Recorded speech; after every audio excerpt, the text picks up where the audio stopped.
انت نازل ولا ايه؟ مش هتفطر معانا؟ لا يا حبيبي، النهارده انا مش هفطر معاك لاني مشغول جدا جدا ومش فاضي. بقول لك ايه يا بابا؟ خير؟ اصل انا عايز اودي العربيه التوكيل بصراحه وما معيش فلوس. بس كده؟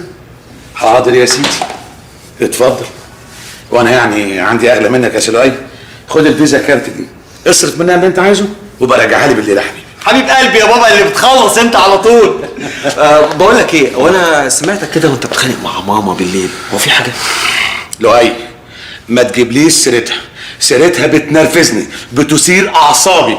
يا ساتر، اعوذ بالله منها، اعوذ بالله منها. والله عندك حق يا بابا، والله عندك حق. ده انت راجل محترم، ده انت راجل 100 اهو كده بقى. يقعدوا لهم شهرين 3 في الخناقه دي براحتهم، العب انا بقى براحتي.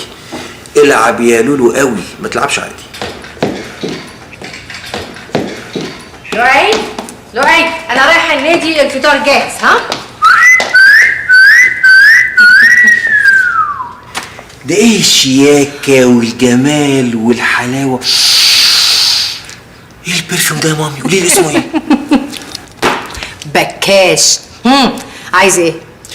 هو الحقيقه يا ماما انا عايز اودي العربيه التوكيل، وانت عارفه ان انا اليومين دول ما معيش فلوس خالص. وبعدين يرضيك يا ماما، يرضيك بذمتك الاقي بابا نازل اقول له يا بابا انا عايز اودي العربيه التوكيل، يبص لي كده بمنتهى القلاطه ويخلع؟ يخلع؟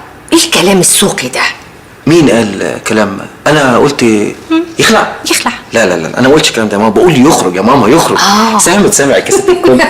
يا قمر انت. ماشي، هدفع لك الفلوس لما ارجع من النادي.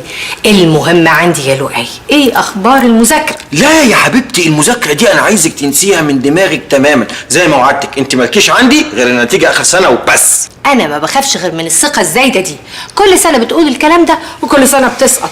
ولد بكاش. تتمرني في دماغي ولا ايه يا ماما؟ لذيذه قوي ماما دي. خلينا في اللي احنا فيه.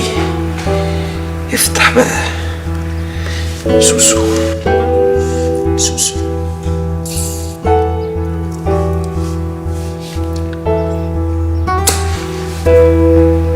سوسو حبيبي، وحشتني موت. حبيبي بقول لك ايه، انت فين دلوقتي؟ طب ينفع اشوفك بالليل؟ قشطة عليك.